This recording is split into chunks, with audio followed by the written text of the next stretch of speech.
Hello my beautiful soul family, कैसे हैं आप सब। आई होप आप बहुत अच्छे होंगे। अपना नाम जब तक ध्यान बड़ी मेहनत और लगन से कर रहे होंगे, साथ साथ संत और गुरुओं की वाणी भी अवश्य सुन रहे होंगे। तो चलिए गाइस, आज हम देखने वाले हैं इस समय आपके जो डीएम है, सबसे अधिक भरोसा इन्हें आप पर था और ये आपसे कहना चाहते हैं कि तार तार कर दिया तुमने इस भरोसे को। तो डीएम के ऊपर दुखों का पहाड़ टूटा पड़ा है। अगर डीएफ को ऐसा लगता है कि उन्हीं के ऊपर दुखों का पहाड़ टूटता है, तो इस समय डीएम के ऊपर दुखों का पहाड़ टूटा पड़ा है और डीएम आपसे कहना चाहते हैं कि मेरी ऐसी हालत हो जाएगी, कभी मैंने सोचा भी ना था। तो चलिए देखते हैं आखिर डीएम के साथ हो क्या रहा है, कैसी हालत हो गई है, क्यों इनके ऊपर दुखों का पहाड़ इस समय टूटा पड़ा है। प्लीज़ डिवाइन गाइड करें, प्लीज़ राधा रानी गाइड करें। गाइज, अगर आप मुझसे पर्सनल गाइडेंस या रीडिंग चाहते हैं, आप जानना चाहते हैं कि आप ट्विन फ्लेम जर्नी पर कहाँ स्टक हैं, क्यों आगे नहीं बढ़ पा रहे हैं, आखिर आपके डीएम की लाइफ में चल क्या रहा है, क्यों आपके डीएम आपसे कांटेक्ट नहीं कर रहे हैं, थर्ड पार्टी कार्मिक के साथ इनका क्या कुछ चल रहा है, या आप टैरो रीडिंग मुझसे करवाना चाहते हैं, आप कोई भी क्वेश्चन का आंसर फुल क्लैरिटी गाइडेंस के साथ मुझसे लेना चाहते हैं, तो आप मुझे 9520642716 नंबर पर व्हाट्सएप मैसेज कर सकते हैं। तो चलिए देखते हैं गाइस,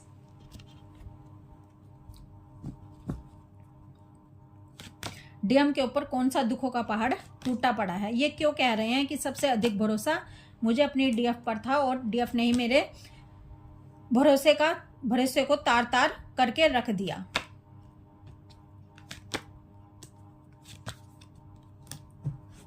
भाई, ये तो आपसे मिलना चाहते हैं। नाइट ऑफ सोर्ड्स का कार्ड आया है। देखिए गाइस, डीएम आपसे कह रहे हैं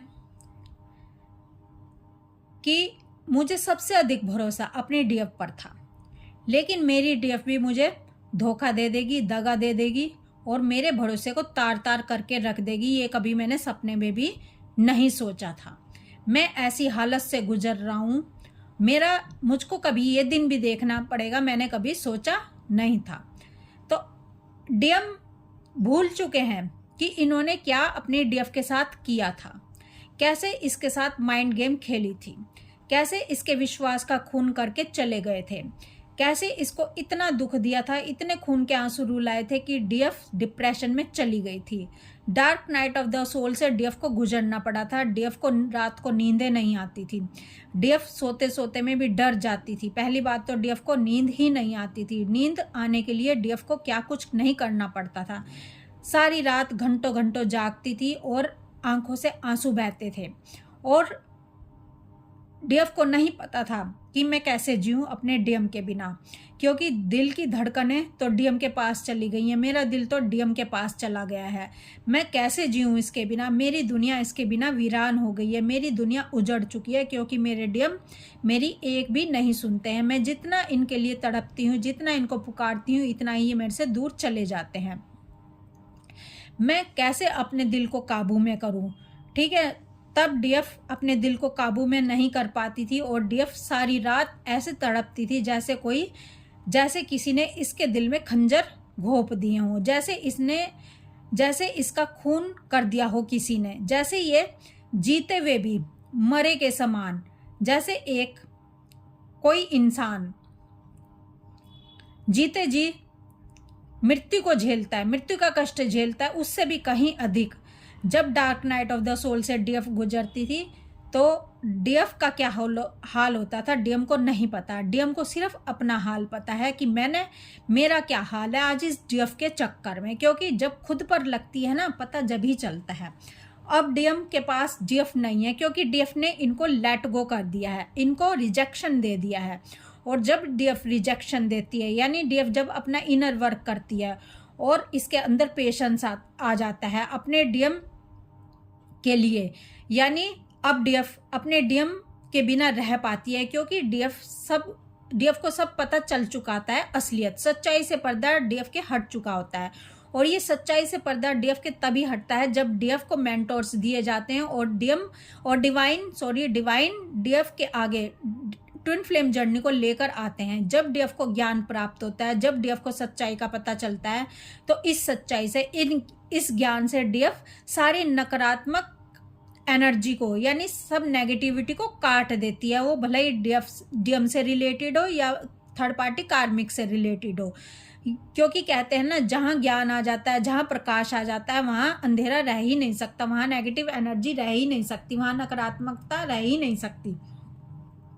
तो अब डीएफ धीरे धीरे अवेकन हो रही है, अवेकनिंग की तरफ जा रही है, डिवाइन से कनेक्ट हो रही है और डीएफ अब हैप्पीनेस में आ रही है। जब डीएफ हैप्पीनेस में आना शुरू कर देती है, जब डीएफ स्ट्रॉन्ग और पावरफुल बन जाती है, जब डीएफ को सारा खेल समझ आ जाता है कि आखिर डिवाइन ने ये खेल इसके साथ क्यों खेला है, क्यों इसको ट्विन फ्लेम जर्नी में डाला गया है, क्यों इसको इसके डीएम दिए गए हैं और क्यों, क्या मकसद है डिवाइन का। डिवाइन का मकसद है कि डिवाइन पाथ पर चलाना, जन्म मरण से निकालना, ईश्वर की प्राप्ति करना। सिर्फ ये एक खेल दिया गया है डीएफ को, ताकि डीएफ अपना भला कर सके, इस जीवन मरण से निकल सके, क्योंकि डीएम के जरिए ही डिवाइन को प्राप्त करवाया जाता है डीएफ को, और ऐसे ही डीएम भी डीएफ के जरिए ही डिवाइन को प्राप्त करते हैं, सरेंडर कर देते हैं। तो ये एक खेल है, इस खेल को डीएफ जान चुकी है। तो अब डीएफ अपना इनर वर्क कर रही है, और डीएफ तो इधर इनर वर्क कर रही है, लेकिन डीएम को कुछ भी नहीं पता है। जो डीएम बहुत ही स्ट्रॉन्ग थे, पावरफुल थे, जो अपने आप को बहुत ही एक राजा की एनर्जी में देखते थे, एक किंग की एनर्जी में समझते थे और सोचते थे भाई मेरे पास तो इतना दिमाग है, इस दिमाग से मैं कुछ भी हासिल कर सकता हूँ, मैं किसी को भी हरा सकता हूँ। लेकिन इनको नहीं पता था कि जब डिवाइन इंटरवेंशन होता है, जब हम किसी का दिल प्यार भरा तोड़ देते हैं, तो वह हम अपना कर्मा क्रिएट कर लेते हैं। और इन डीएम ने भी अपना कर्मा क्रिएट कर लिया है। अब ये तो भूल गए हैं कि मैंने डीएफ के साथ किया था, इनको बस ये याद आ रहा है कि मेरी डीएफ अब मेरे साथ क्या कर रही है, मेरी डीएफ मुझको पहला वाला प्यार नहीं दे रही है, ठीक है, मेरे रास्ते में फूल नहीं बिछा रही है, मेरे ऊपर मर मिटी नहीं जा रही है, मुझे तो रिजेक्शन दे रही है, मुझे तो आंखें दिखा रही है, ठीक है, मुझे तो अपना दुश्मन समझ रही है, जबकि मैं तो इसका दोस्त हूँ, जबकि मैं तो इसका दिलबर हूँ। इसने तो मेरे साथ इश्क किया है, मुझसे इश्क किया, मुझे तो इसने अपना खुदा बनाकर पूजा था, ठीक है, इसने अपनी खुशी को भी नहीं ध्यान किया था। इसने कहा था कि तुम्हें पाने के लिए अगर मुझे नरक में भी जाना पड़े तो मैं वहां भी चली जाऊंगी, लेकिन मैं तुम्हें पाकर रहूंगी। तो अब ये मुझे पाने की कोशिश नहीं कर रही है, ये तो मुझे आंखें दिखा रही है। लेकिन इन डीएम को कहाँ मालूम है कि डीएफ तुम्हें ही पाने के लिए इनर वर्क कर रही है, ठीक है। डिवाइन ने जो इनको रास्ता बताया है कि अपने डीएम को किस तरह से प्राप्त किया जा सकता है, किस तरह से तुम सदा सदा के लिए अपने डीएम को पालोगी, अपने डीएम के साथ रियूनियन कर लोगी, और किस तरह से तुम्हारा मिलन सदा सदा के लिए हो जाएगा। तो डीएफ वही कर रही है, ठीक है। डीएफ ने अब बाहर से तुम्हें पाना छोड़ दिया है, क्योंकि अब डीएफ को समझ आ चुका है कि बाहर से मैं अपने डीएम को कभी भी समझा बुझा कर नहीं पा सकती। तो डिवाइन ने दूसरा रास्ता बताया है डीएफ को कि बेटा तुम इस रास्ते पर चलो, अपना इनर वर्क करो, तो तुम खुदा को भी पा जाओगी, तुम अपने परमात्मा से भी मिलन कर लोगी। तो अब डीएफ ने यही किया है, और डीएफ इस रास्ते पर जाकर बहुत ही खुश है, क्योंकि यहाँ पर डीएफ ने अब डीएम की भी वाट लगानी शुरू कर दिया। अब थर्ड पार्टी कार्मिक्स इन पर अटैक कर रहे हैं, और ये क्योंकि लो एनर्जी में है तो भाई अटैक तो होंगे ही होंगे, क्योंकि अब डीएफ के पास जो हाई एनर्जी थी, जो पॉजिटिव एनर्जी थी, वो अब इनको मिल नहीं रही है। और जब इनको पॉजिटिव एनर्जी डीएफ की नहीं मिलती है तो तभी डीएम की वाट लगती है। थर्ड पार्टी कार्मिक्स बैठे रहते हैं कि इधर से हमें गाइडेंस मिले डिवाइन की कि भाई अटैक बोल दो डीएम के ऊपर, क्योंकि अब डीएफ इसके पास नहीं है, अब इसके पास पॉजिटिव एनर्जी नहीं है डीएफ की। तो अब ये बहुत कमज़ोर हो चुका है, अब ये इसकी पावर छीन चुकी है, क्योंकि इसकी पावर थी इसकी डीएफ, इसकी पावर इसकी डीएफ इसके पास नहीं है, ठीक है। ये लो एनर्जी में है, तो अब इसको हम दर्द बढ़िया वाला देंगे, अब इसको हम बढ़िया वाला धोएंगे, ठीक है। अब डिवाइन की तरफ से थर्ड पार्टी कार्मिक्स को संकेत मिल चुके हैं कि बोल दो धावा और धो दो इसको, इसकी ईगो को तोड़ना ही तुम्हारा असली मकसद है, ठीक है। उधर जो थर्ड पार्टी कार्मिक्स है इनकी तरफ की, वो तो भाई अपना कर्मा बैगेज क्लियर कर रहे हैं, क्योंकि पास्ट लाइफ का कर्मा बैगेज इनके साथ था, इनके कार्मिक्स का, तो वो तो बैलेंस करेंगे। जब तक बैलेंस नहीं करेंगे, जब तक डीएम हो या डीएफ हो, जब तक अपने कार्मिक के साथ थर्ड पार्टी के साथ कर्मा बैगेज क्लियर नहीं करेंगे, तो तो हरी झंडी डिवाइन नहीं देंगे कि जाओ भाई अपने डीएमडीएफ से मिलन कर लो, क्योंकि ये बाधा नहीं है डीएमडीएफ के मिलन में। इनको तो एक ही ड्यूटी दी गई है कि अपना कर्मा बैगेज क्लियर कर लो। जब तक कर्मा बैगेज क्लियर नहीं होगा इन दोनों का मिलन तुम नहीं होने दोगे। और जिस दिन तुम्हारा कर्मा बैगेज डीएमडीएफ के साथ हो गया, कार्मिक का कर्मा बैगेज डीएमडीएफ के साथ हो गया, थर्ड पार्टी के साथ हो गया, उस दिन ये मिलन कर लें डीएम और डीएफ, तो इनके जो हस्बैंड वाइफ हैं यानी अदर स्पाउस से जो मैरिड हैं डीएम डीएफ, उनको कोई भी उनको पाबंदी नहीं होती, यानी कोई भी इनको परेशानी नहीं होती कि भाई तुम मिलन करो या ना करो, लेकिन हम तुम्हें रास्ता दे देंगे, लेकिन जब तक नहीं देंगे जब तक तुम कर्मा बैगेज हमारे साथ क्लियर नहीं करोगे। और कर्मा बैगेज क्लियर होता है जब इनकी ईगो की डेथ होती है, तभी इनको असली रूप इनके दिखाई देते हैं थर्ड पार्टी कार्मिक्स के। तो थर्ड पार्टी कार्मिक्स आपके लिए तो अच्छी हैं इनकी तरफ की, क्योंकि ये आपके और इनके बीच में नहीं है, बीच में तो डीएम का ईगो है, बीच में तो डीएम खुद ही है। क्योंकि देखिए गाइज, डीएफ की तरफ भी तो थर्ड पार्टी कार्मिक्स हैं, लेकिन डीएफ को कौन रोक सका है उनके डीएम से मिलन करने में। ठीक है, अगर किसी ने रोका है तो डीएम ने खुद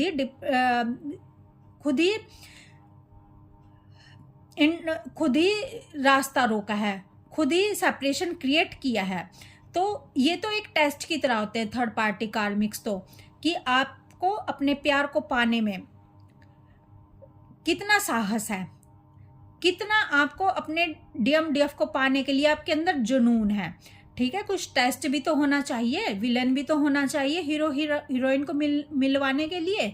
अगर विलेन ही नहीं होगा तो प्यार का मजा क्या आएगा? कैसे ये परीक्षाएं देंगे कि हाँ वाकई में हम प्यार करते हैं? क्योंकि आराम से प्यार मिल जाए उसमें मजा कहाँ है, जब तक संघर्ष ना हो, जब तक विलेन ना हो, जब तक कोई रोक टोक करने वाला ना हो। टेस्ट और परीक्षा तो तभी होती है ना जब कोई रोक टोक करने वाला हो। तो डीएफ को कौन रोक सका है? ना इनकी थर्ड पार्टी ना कार्मिक्स। डीएफ तो रास्ते बना लेती है अपने डीएम को पाने के लिए, अपने डीएम से बात करने के लिए, लेकिन यही भागते हैं। इन्हीं को डर लगता है यानी अभी अच्छे से प्यार हुआ ही नहीं है, अभी अच्छे से इश्क जाना ही नहीं है कि इश्क होता क्या है। इश्क वो होता है जब तक हम उस इश्क की भट्टी में नहीं तपते हैं, नहीं जलते हैं और अपना टेस्ट नहीं देते हैं, हम दुखों से नहीं लड़ते हैं, हम संघर्ष से नहीं लड़ते हैं। तो अब डीएम की लाइफ में तांडव हो रहे हैं। अब डीएम बहुत ही दुखों के पहाड़ इनको मिल रहे हैं, क्योंकि भाई परीक्षा तो होनी है ना। ये डीएफ फालतू में थोड़ा ही मिल जाएगी, फ्री में थोड़ा ही तुमको मिलने वाली है। ठीक है, अगर जब तक तुम टेस्ट में पास नहीं होगे तो तुम्हें ये डीएफ नहीं दी जाएगी जो प्योर डीएफ है। तो डीएम और डीएफ को मिलाने के लिए ही डीएम डरते हैं, जमाने से डरते हैं, थर्ड पार्टी कार्मिक से डरते हैं। तो प्यार क्या तुम खाक करोगे जब तुम डरोगे, जब तुम बदनामी से डरोगे? प्यार तो वो है, इश्क तो वो है जो हर तकलीफ से लड़ जाए, जो हर संघर्ष से लड़ जाए। तो डीएम के रास्ते में इसीलिए थर्ड पार्टी कार्मिक्स लाए जाते हैं, ताकि इनको आपके पाने का जुनून हो सके।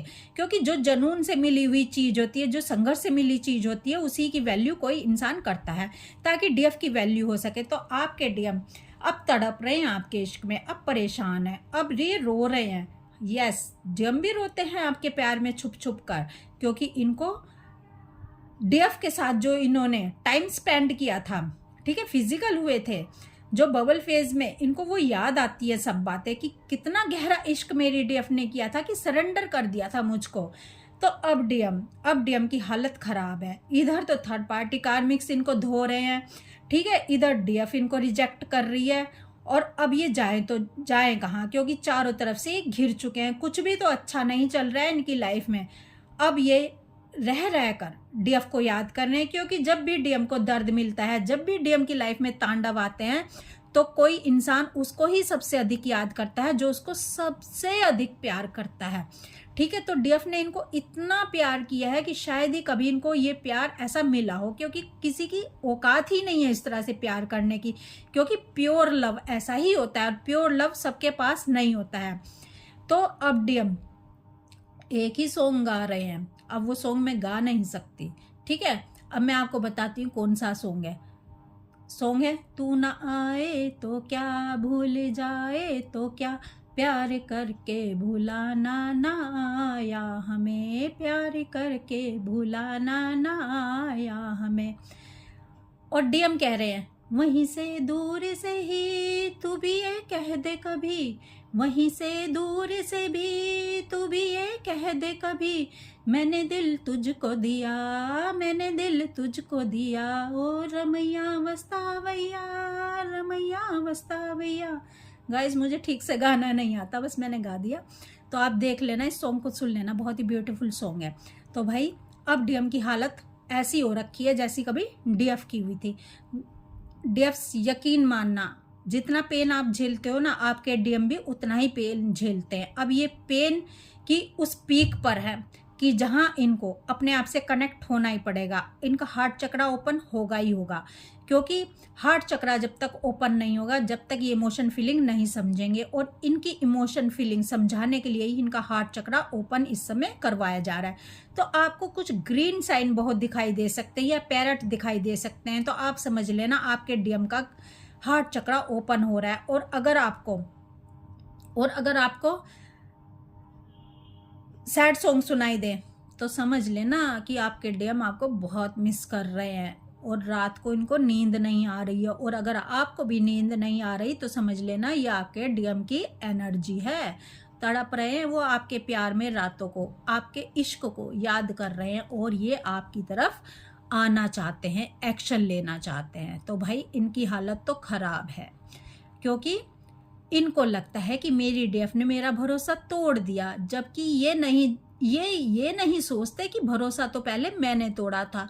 तो इस डीएम को अकल ठिकाने लगाने के लिए इसके साथ वही सब करना पड़ता है जो इन्होंने आपके साथ किया था, यानी इश्क में पागल बनाकर और फिर रिजेक्शन देना, तभी इनका दिमाग ठिकाने पर आता है और हार्ट चक्रा ओपन होता है, क्योंकि थर्ड पार्टी कार्मिक्स भी अपना काम कर रहे होते हैं और इधर आपको भी अपना काम करना होता है।